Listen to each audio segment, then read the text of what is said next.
Hey, I'm Anila Reddy from the Vibe Project, and today I have my awesome friend back here. Mike is here with us, and we're going to answer your questions on relationships that you sent us. Mike, what's up? Oh, hey, it's a great day over here in Louisiana. How is tomorrow or tonight?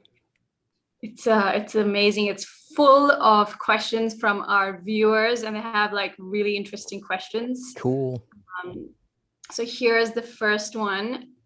How do I handle resentment and jealousy in a relationship, whether it's with a specific partner or with a friend or family? I'll pass. Oh, we can't. We're not doing that. Okay. Uh, mm. Well, Have you any. experienced that? Oh, Like, have you sure. felt, When yeah, right. and it comes from, in my experience, a misidentification of who I am, which is really uh, everything. Everything. What's wrong with this? What's going on? Why am I having these feelings? Um, when I'm when I was over many years lost in the belief that I am separate. I am Mike, and that's who I really am. And I was born on Tuesday afternoon at 1:14 Yeah. p.m. And I'm going to Wow. die. Very Yeah. specific. And I'm going to die. Then I have a limited time. I can't, you know, I don't have enough time. I got to make sure I get the right relationship and get everything right.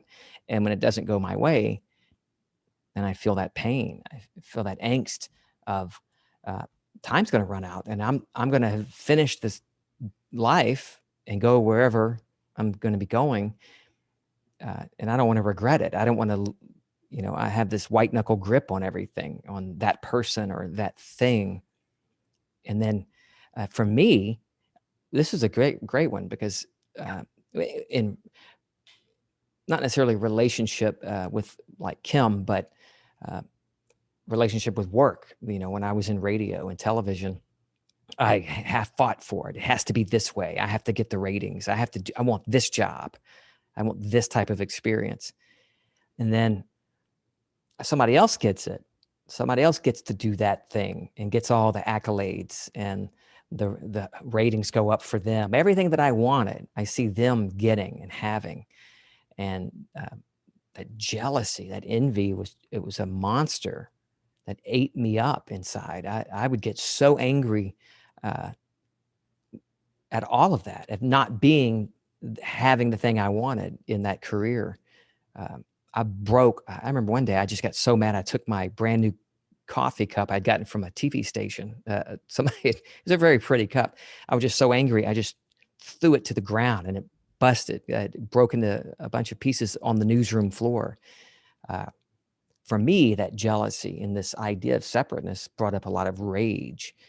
Uh, and I think a lot of people understand what I'm talking about. They may not go that far to break things, but when it is somebody that you're in love with, and you can't have them. That's what it feels like. I'm separate, and I have to be. I can't be happy unless I have them. And then that unknowingly pushes them away, and any chance of a loving relationship away. But I never point to myself. For me, for many years, it was always, what's going on? I had no idea that my jealousy and this belief in separateness was repelling everything. And the more desperate I became, the worse it got. The less I experienced as far as what I wanted, because I didn't understand. I didn't understand who I was.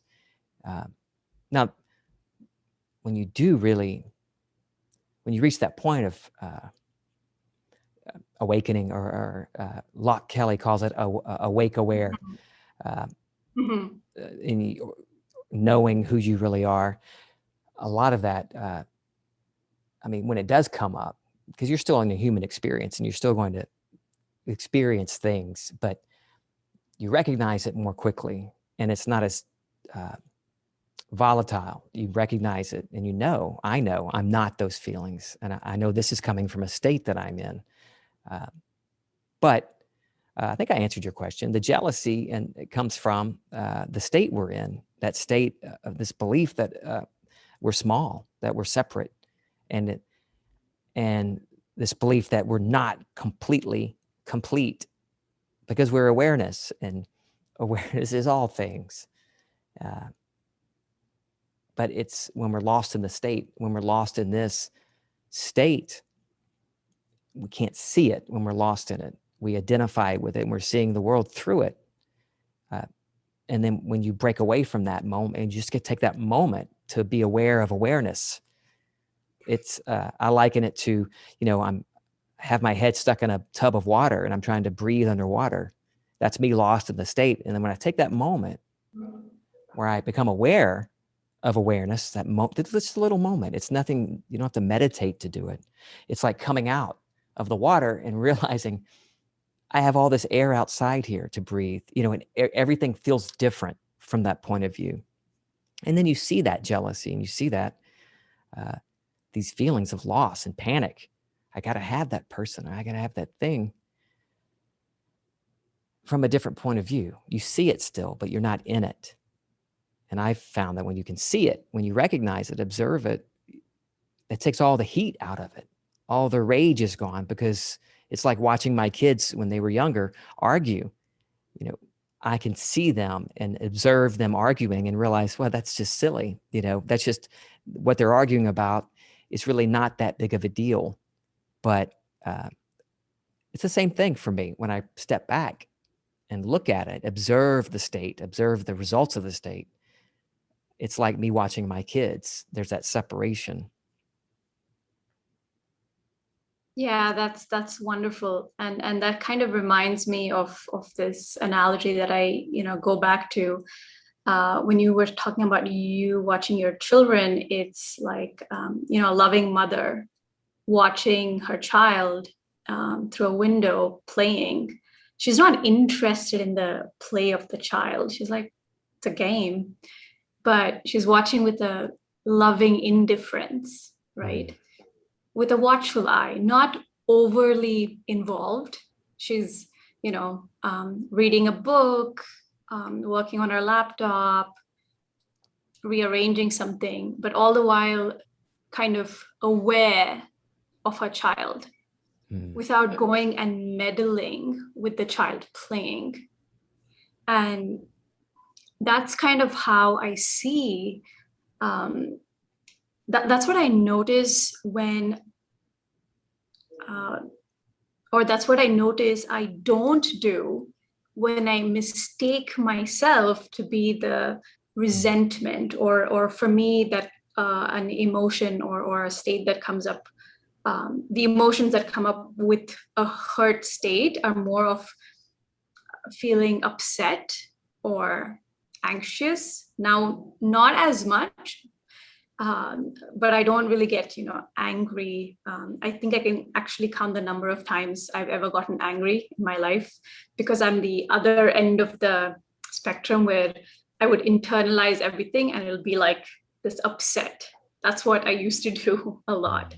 So in those moments, even now, if I'm not, conscious of what I'm doing or what I'm feeling, it's like if I'm upset, I'm telling you, oh, I'm so upset, Mike. Like if I'm just telling you right now, I'm not even recognizing that who this I is that's upset. Really, I am upset? Or am I aware of being upset? That's and really, how much, go ahead. Yeah, and how much how much effort did this take?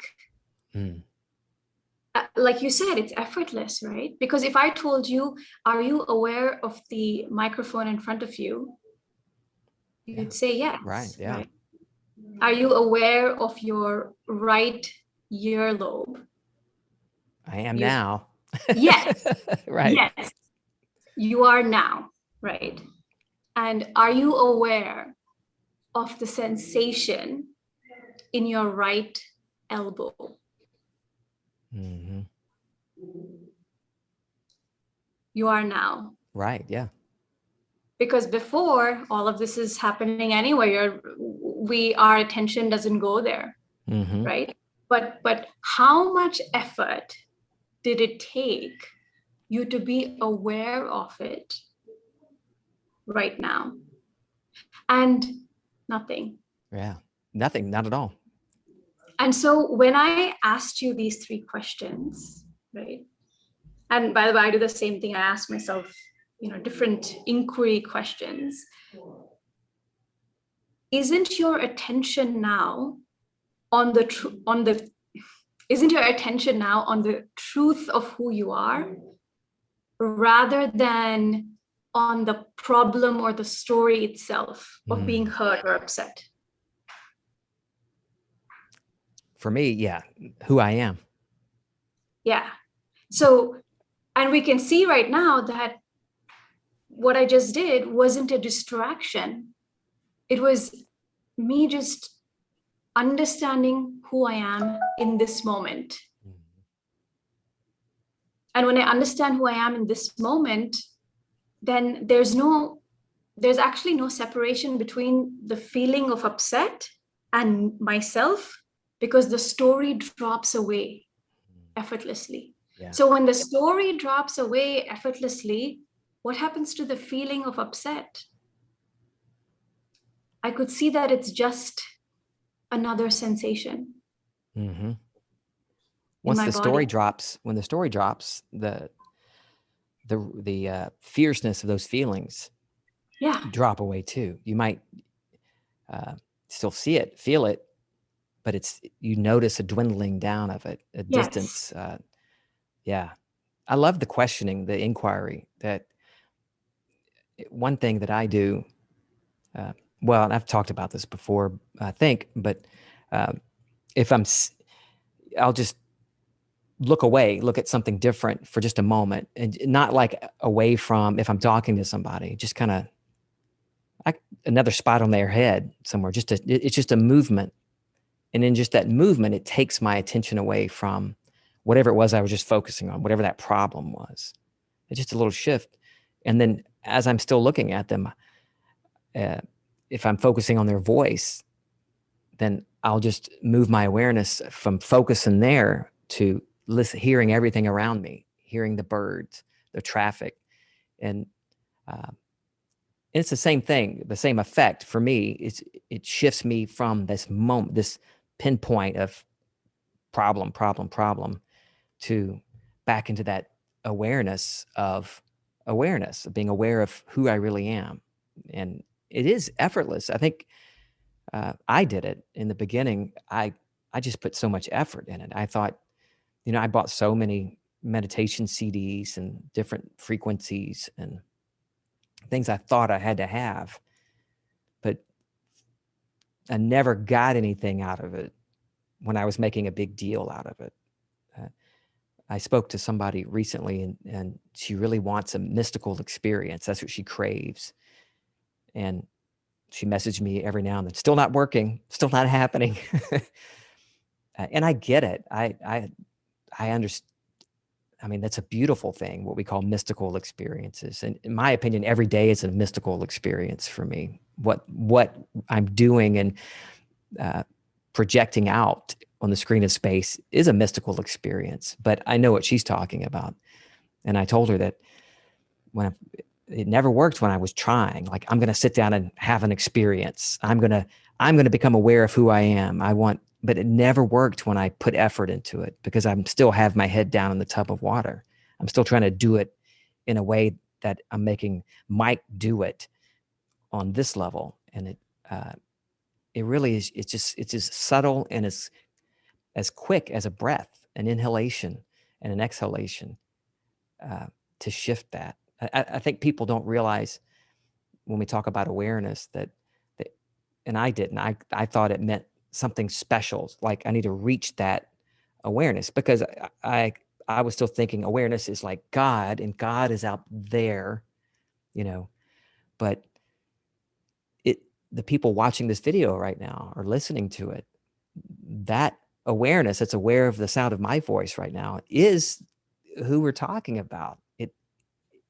It's so obvious that it's hidden. You know what I mean? It's in such plain sight that we can't see it because it's got to be more difficult. We have to do a regimen, a daily thing to get there. And yes, I absolutely agree with that. And it's obvious and it's hidden, you were saying, because we often overlook it. Because it's so much closer than my own breath that it's so easy to overlook. Because throughout my day, I'm not even aware of my breath all the time. If I'm not even aware of my breath all the time and I'm overlooking that, why wouldn't I overlook the one that is aware of my breath? It's so easy. It's so simple that it feels too simplistic, like it feels too good to be true. Because the states that I've been in the past would always search for a technique. No. You need to be doing so much more to get to this enlightened and fulfilled and seeing the world as one place. And that idea took away from this moment, took away from my realization that this moment I was already fulfilled, that this moment, my true nature is already enlightened. My true nature is already awakened. My true nature is already love and one with everything else. And that the mystical experience isn't going to come in the future because it's whatever mystical experience, the fireworks that I was waiting for is not actually a fireworks because it's closer than my own breath. It's who I am. It's a calm knowing. It's ever present. Yeah. It cannot be divided, cannot be separated. And it's unending. So how can I have it? How can I have it in the future? And if I have it in the future, for those few moments, let's say one day I'm enlightened and I'm like, oh my God, this is the day I'm enlightened. Now, have I not made that into an objective experience? Like It has a beginning and an end. So how can that be? Isn't that just a distraction from realizing the truth right now? So you mean to say after 10 p.m. tomorrow, once I know who I am, the feeling will go away? So if the feeling goes away, then I can't get that feeling back. And if I can't get that feeling back, does that mean I'm again lacking? No, it's just that this moment or who I am got overshadowed or veiled by all the stories, that I am mixed in the stories. Forget that the stories are veiling me. It's that I am mixed in the story. I am mixed in the story that something is missing now. I am mixed in the story that I have all of this insecurity or upsetness and frustration and self-sabotaging nature in me. I'm simply mixed in it. And if I say, and if I'm sure you must ask me, when I say anybody listening or the person asking the question, how do I unmix or untangle myself? Well, how much effort did it take you right now, as I asked you, are you aware of hearing the words I'm speaking? How much effort did it take you to recognize that? How much untangling did you have to do to get to this point where you could hear my words and you're aware of it? If I asked you, are you aware of hearing my words? You'll say yes. If I asked you, what is aware of hearing my words? You'll say, I am, or awareness itself. And then what we can do is, what I like doing is, especially, last week, meaning we are recording now, but from the time of this recording last week, I had a lot of ups and downs. And I was in different states of, not feeling good enough, having 100 things to do. So I had to multitask. I wasn't there for like hours and hours, but yes, it was coming and going, coming and going, coming and going. The first thing I did was give myself a break. That's fine. That those experiences are also equally valid, and that they don't mean that they're going to mess up any of my future desires from coming into existence, or that that they're going to take away something from me. Why? Because I asked myself again a similar question like I am asking you right now. What is aware of hearing my words? And then once I felt that, okay, I am aware, or I am awareness itself, then I just asked myself, what are those qualities? What are the qualities of awareness? Because all I'm doing is pointing myself back home, right? Like all you're doing right now is going back home, or seemingly going back home. You never left home. I never left home. So when I asked myself that, now I can see, right, that, okay, awareness is unchanging. It didn't change when Mike spoke. It didn't change when I had that unlovely story playing. It's unchanging. It doesn't have a beginning or an end. I mean, it's unending because it's ever present. It's ever present. And what else? Does it feel like it's divided? That, I get 5% awareness, and Mike and, all those seemingly successful people get 80% awareness? No. Okay, so no, so that means it cannot be divided. So, and it also means that it's accessible right here and right now, and that I am it. So even as I'm sharing this, this is not to say that the words were important. I'm not interested in your verbal answers. Neither was I interested in my own verbal answers when I was playing with this, a few days ago. It was more the feeling, because I could actually see, right? Like I could feel the experience. Like when I asked Mike, if he can, was he aware of his right earlobe? He said, well, now I'm aware. So he just directed his attention. He didn't try to force it. It was effortless. So this, coming back to that effortlessness, and then you can see as you come back home in this manner that I shared with all of these questions that we've been talking about till now, that is the essence of, being still, in my view. That is the essence of knowing that, okay, right now, no matter where I am not only fulfilled, but I'm also safe. And that I'm experiencing all my desires, and that nothing can be removed from me ever. And again, I want to share, it's not the words. Who cares about the words?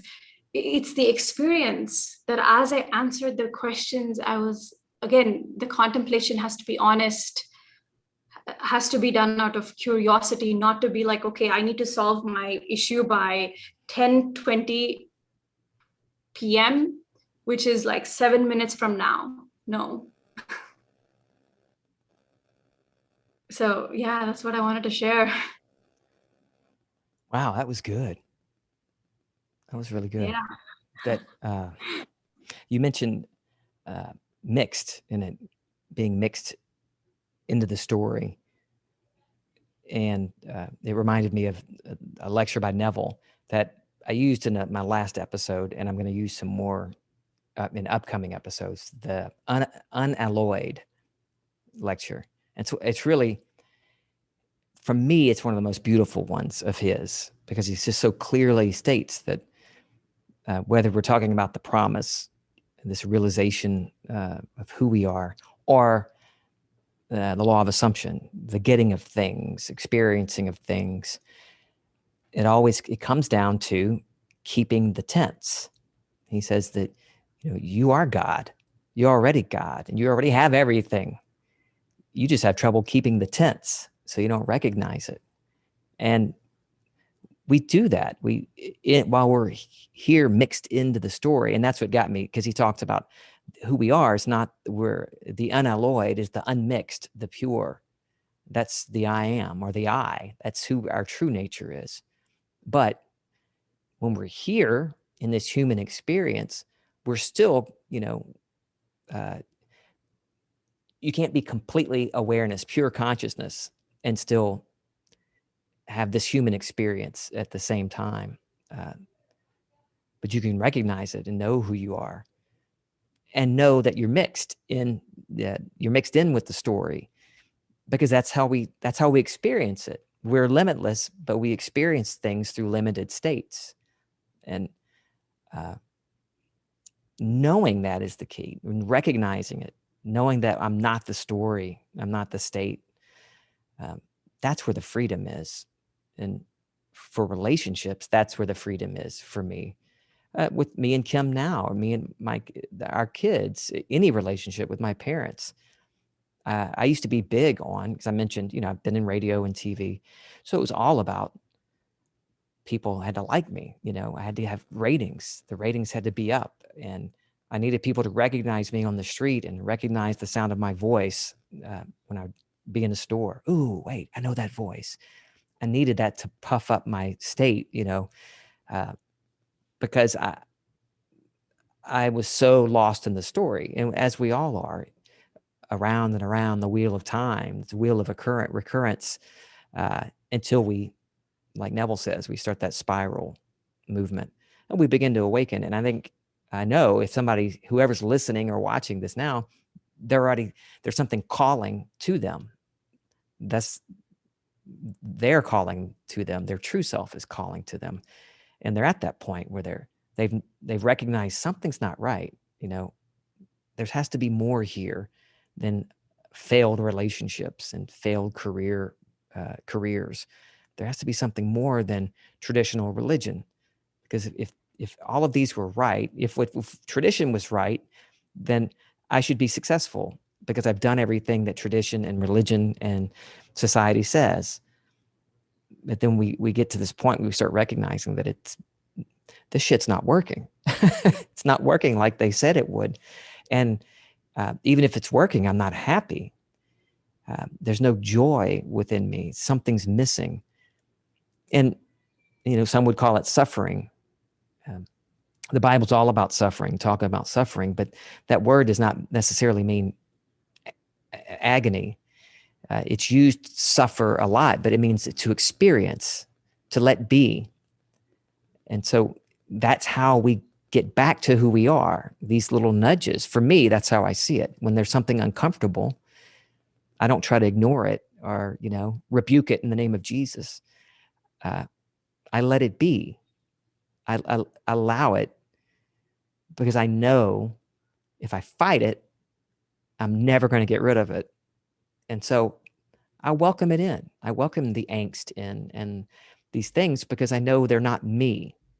And the only thing that I found that really works is love, pure love. Just be love, and allow those feelings to just be there for a moment. And they go away. They do start to drift away, dissolve, because nothing can withstand love. Love is like the trump card. When that's the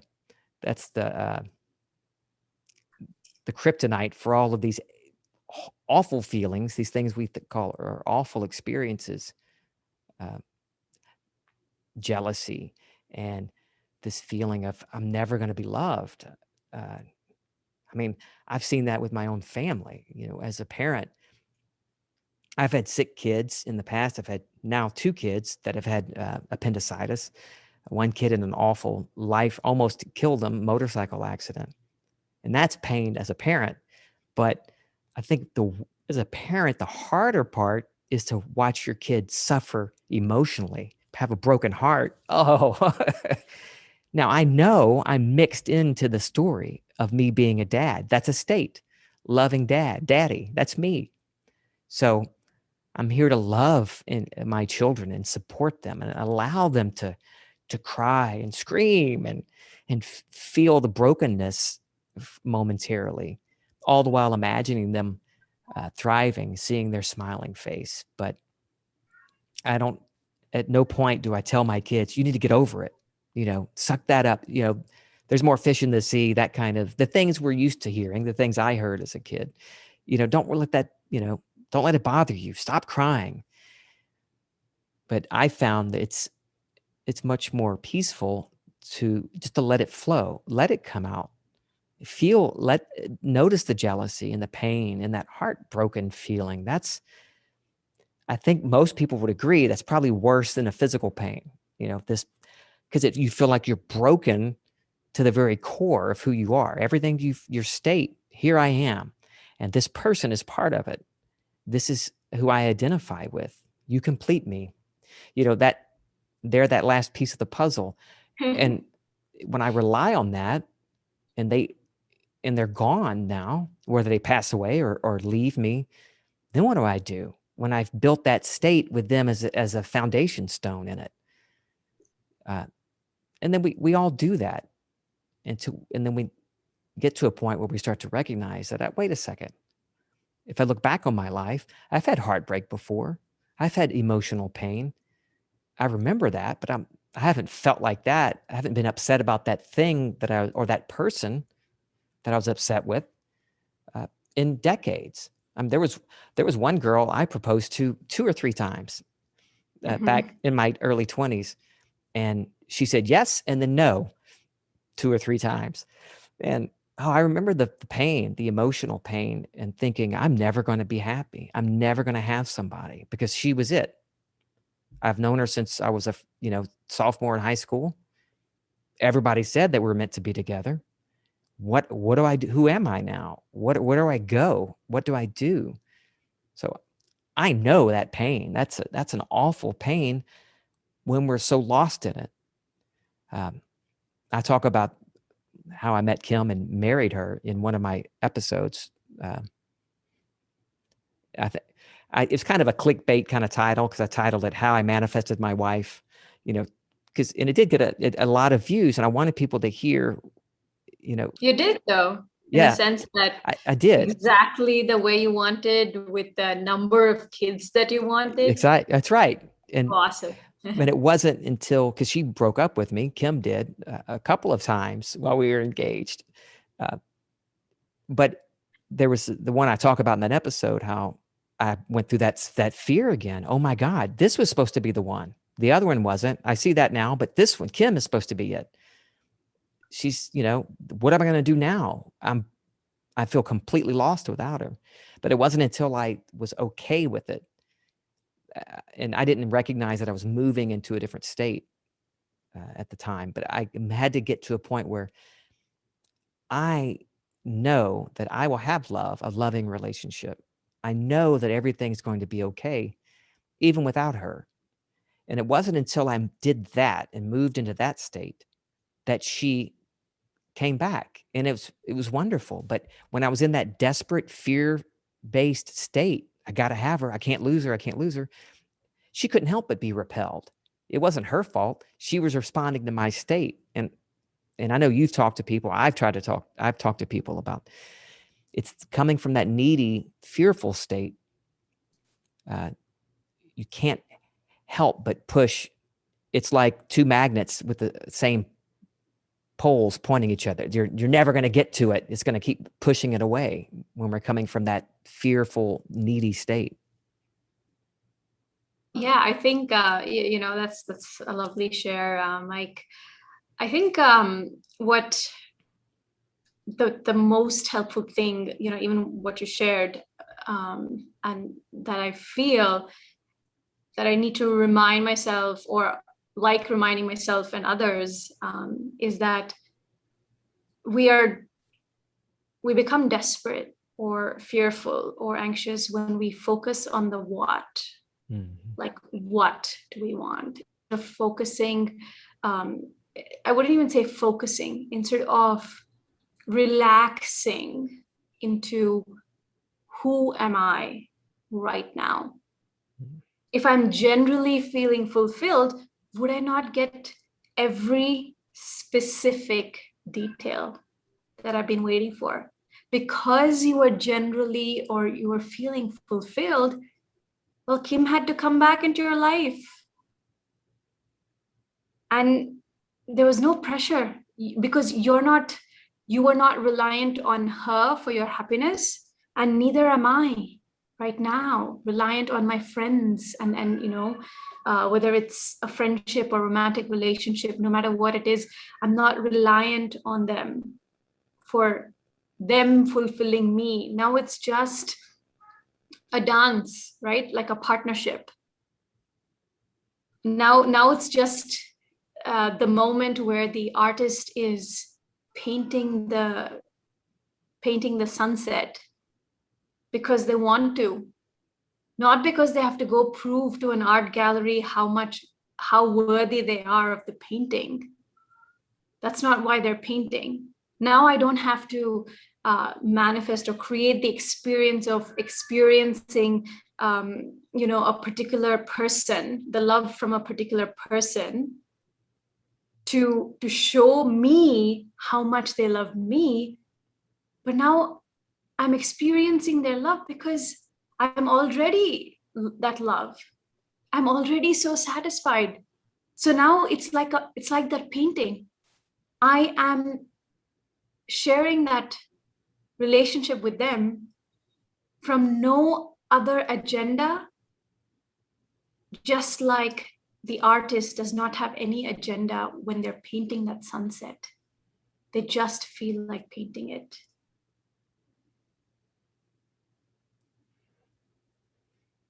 Yeah, that's beautiful. And I totally agree with you about when it's the what, when we make the object the focus. It has to be this, the must-have. It has to be this way. It's kind of like we're reaching, like here, we're grabbing. It's got to be this in this tight spot, this person, this job, this amount of followers, or this many likes or shares. It's got to be this. For me to be successful or fulfilled, here it is. Here's what I'm going for. But then when we're doing is, at least for me, and when I'm doing it like this, here's where it is. I'm ignoring everything around this. Yeah, I love the action. Yeah, it's this. Got to be this. I love it. And then I go to this. Because this is what effort, this is what effort-based focus feels like. No, this is mine and this is what I want. And here I am telling myself, right, and another person while sharing my experience, that you will get this when you see that you are all of this. When you see that they are all of this, you don't just get this, you get all of this. Like, yes, look at this. Do you think this is a foreign material? This is not alien. This is not an alien. And if I'm aware of this alien, is it still not in my awareness? So how can it be made of some other material or, matter? It's still awareness. How about if you can just stop putting so much effort on this? There you go. Do you think it's missing? No, it's still there. It's just that you get this and all of this. Yes. But I know I was there at a point where I was like, no, I just want this. This. You see, this is all I want. I was not ready to hear that, but if you can just come back to your true nature, You get all of this. Mm. No. All of that can wait. I don't care about all of that. I just want this. Right. I'm like, if you come back to your true nature, you get all of this and this and Right. this. And this comes with like extra perks. It's more infused, more vibrant than you can ever imagine. And once I got that, and why was I so scared of dropping my, sorry, I won't even use the word dropping. Why was I so scared of relaxing into my true beingness? Mm-hmm. Why was I so scared of letting go of, constantly imagining or constantly, let's say, focusing on this particular section? I was afraid because I thought if I let go of this, I would not only get this, I would not only not get this section, but it means that I'm worthless. It means that there's something wrong. It means that desire is actually not mine. It's an alien species and people don't know what the heck they're talking about. And that if I just drop this focused attention on this, and if I focus on my true beingness, that means that I don't know if I'll be supported.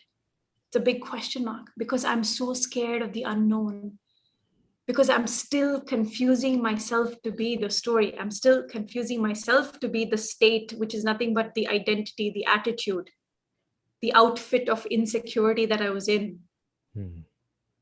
I was so scared of, oh my God, what will happen if I recognize, if I can fall back on my true self? Are you sure I'll get this? Mike, are you sure I'll get this if I fall back? But no, I need this, Mike. And that's where I was. And believe you me, no amount of posts, no amount of videos, nothing helped me. It only made me more neurotic, just more anxious, until I could be honest with myself and ask myself, what did I fear would happen if I just fell back into my true nature? And just observing honestly all my stories. It doesn't matter how silly that somebody thinks the story is or grand the story is, just being aware of the stories. And one of the stories was, well, I don't think there's anything there that supports me. I read all of these posts which said, if I really want it bad enough, I need to be focused on the end, meaning I need to embody the wish fulfilled of it over and over and over and over again. If I don't have my focus on it, then I'm not going to get it. That was my excuse. I wrote that was my excuse. When I saw that, and again, I'm just observing all of these stories, I almost started laughing. In that laughter itself, I knew that I was in a different state, because now I don't even believe that story. Like how interesting is it? The story I had was that if I didn't do enough focusing on what it is that implied that my wish is fulfilled, if I didn't do a lot of focusing on it, that means that it was not coming. That was the story I was believing. So, once I fell back into it's, like I can actually feel even the relief once again as I'm sharing this with you. I know that feeling. I know that relief too. I would feel guilty. Go ahead. Yeah, no, I was just going to say, and this relief is the feeling of fulfillment. Is the feeling of fulfillment of knowing that everything I desire to be and experience and want and do is what I'm already living right now. Yeah. It's. Yeah. I used to think that I would worry. Oh wait, I'm not focused on that particular wish. What am I doing washing dishes and not thinking about it? And what I Yeah, was doing you're was that, living your life, right? You're right, living your life. exactly. And then your old state comes up and it's like, oh my God, Mike is living his life. Who does he think he That's is? right. You get back and you focus on the wish fulfilled. You got it? Go and focus on it right Mhm. now. That's what your old Right. insecure state, our insecure states tell us because they're so afraid. Like I just asked you, ask that question. If you're listening, ask that question because when you fall back on your true being, again, I'm not saying I'm here like every single moment of my day, but oh my God, it's a game changer. You Yeah. won't require any techniques. You won't even care if like 1,000 people are posting about 1,000 things. You're like, okay, cool. You can even sit amidst people who you've never resonated with any of their views, and you can still enjoy their company. Mhm. And you'll probably find you don't really care about checking Facebook that often either. That kind Or of, any social media. right. Yeah. You just, oh, wait, I've been enjoying this day and I haven't even picked up my phone or checked the computer, uh, because you're no longer in that state where, and I was there for a long time. I have to keep checking. I have to keep checking for, there's going to be another story that's going to help me. And Yeah. looking back, that's when I was so focused on it and making it a thing. I even have an episode called that, Don't Make It a Thing. When I was still making it a thing, I was not to the point uh, of doing this, like you said, this relaxing and allowing me to be the awareness that I am, aware of all of this. And like you mentioned a moment ago, it's not like it's not like you realize this and then it's perfect. You're perfect. There's never a problem. I never have a chance to get angry. There's never fear or worry. Um, if anybody ever says that, I wouldn't even bother following them if they said they're perfect. But for me, the perfection comes in just the recognition of who we are and knowing and recognizing that regardless of the feelings, even the wonderful feelings, these individual things and things that cause us to have these feelings are still all within awareness. It's not who we are. Uh, it doesn't mean you're not going to have fun. I used to think that to get to this point, oh, that sucks, because everybody I would listen to, it sounds like they don't do anything. They're just gurus and they wear very little clothing and they just travel and talk and I thought you had to. I thought it meant giving up desires and getting anything. But for me, it just takes it. What it did is just took the pressure off of having to get these things. It's like I've used this, I think, in an episode or somewhere. It's like bobbing for apples. We don't now. I don't think anybody would do it these days. Ooh, it's gross sharing a tub of water, with other people putting their faces in the water to grab the apple. But it's like you have one apple in there and you're bobbing for it and you got to get that one apple. You have to get that one apple. You're fighting and fighting and you almost got it with your mouth and then it goes to the bottom and you try to catch it with your teeth. And then eventually you pick your head out of the water and you look around, you take a deep breath and realize, wait, I'm standing in an orchard that has no end. And this is all mine. We're so focused, for me, when I'm so focused on this thing, it's like me bobbing for that one apple. When really, if I would just pick my head up and take a moment to realize that I have all the apples I could ever possibly eat.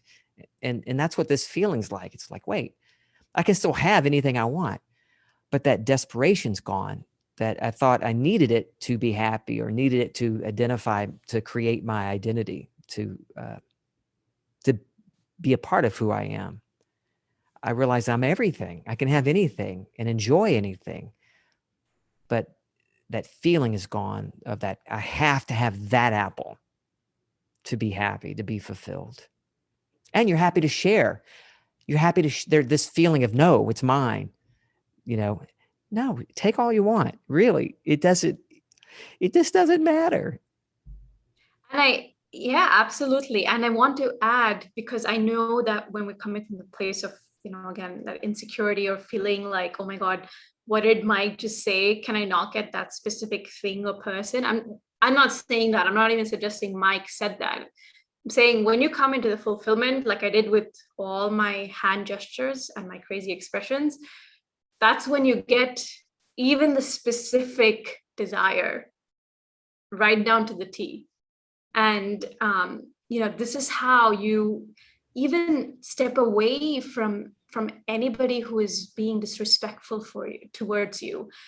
You step away from anybody that's being disrespectful towards you, anybody that's being, harmful or in some way seemingly invalidating you. And you find yourself, at least in my experience, I found myself immersed in different experiences with the same people, as well as I get like so many more people come into my life and they just blow my mind. By the way, it doesn't take away from the older, the people that already exist in your life. It just brings in more and more, and you don't feel like blaming another person vocally. Yes, does this mean that you'll never say no or have any kind of uncomfortable conversation? No, I'm not saying that. I'm saying when you share your perspective or your opinion, even if you share that, hey, you know what, I was feeling disrespected. Now it comes from the state of already feeling fulfilled. Now you are having a conversation where there is no resentment, where there is no agenda, where there's no need for you to force the other person to change. And isn't that a blessing? Where you're just sharing and the other person will listen to you. You're just sharing because it feels authentic to share what you went through. That's it. It doesn't mean that, you can say no to somebody or an event or something with complete love. It's not from a place of fear or, oh my God, what do they think of themselves? It's more like, no, just no. Because love isn't complacent, it's fulfilled. It holds space for everything and everyone. It holds space for all my nonsense. It's not in any rush to get rid of Anila's crazy stories that she sometimes has. Yeah, there's Mike laughing. He's like, oh boy. Oh no, I know crazy Yeah. though. I've had many crazy stories. Yet, yeah, it's okay for me. I was so worried about what people think. I can't say no, or I have to do this or that because what will they think? And I've noticed it in relationships, over the years with Kim and my kids and my parents and in-laws. Well, what will they think? And so I'm doing things, thinking I need to do this to get them to do this, which ultimately is just to get them to like me, or at least not dislike me. But you get to a point where it's okay if they dislike me. The struggle's gone, and like you said, you can still say this. I was bothered by this or this. Because you're discussing it, you're not in it, coming from that reaction or that feeling. Because then you're feeling it, and you're it, and that's just going to lead to a fight. At least in my experience, it's going to lead to more crap. But when you can take a step back, relax, like you said, into your true nature, you can still discuss it. You still have a valid thing to say, but you can discuss it with some separation. Yes, like watching a movie. Right. We discuss the movie without being entangled in it. Right. Exactly. And then we exclaim, well, that's just a movie, right? Isn't that awesome? That was just a movie. What if our fears, our anxieties, our all our upsets, anything that's frustrating, anything that feels invalidating, demeaning, whatever form of lack word or statement you want to add. What if each of those things were just movies? What if each of those things were just movies right now? How would you treat them? Are you going to go and beat up the stories? Are you going to wear them as a badge of honor? Are you going to crush them and say, oh, yay, I conquered a story? Okay, let's frame it in the word, using the word movie. Would you ever say, oh, I crushed it, I conquered that movie? No, that would seem quite ridiculous, right? I can't say, oh, I crushed or I overcame, I did so much and I overcame the movie. No, that would again seem quite silly, right? It already sounds silly in my head. And when I say silly, I'm not saying in a way that I'm criticizing it, but it's like, oh my God, it's a movie. My fear is a movie. So it's not mine, it's a movie. That's it. It's not who I am, it's a movie. So how would you step into your day if you realize that all the lack-based emotions that you felt were just movies? How would you react to them? How would you do the dishes or fall asleep?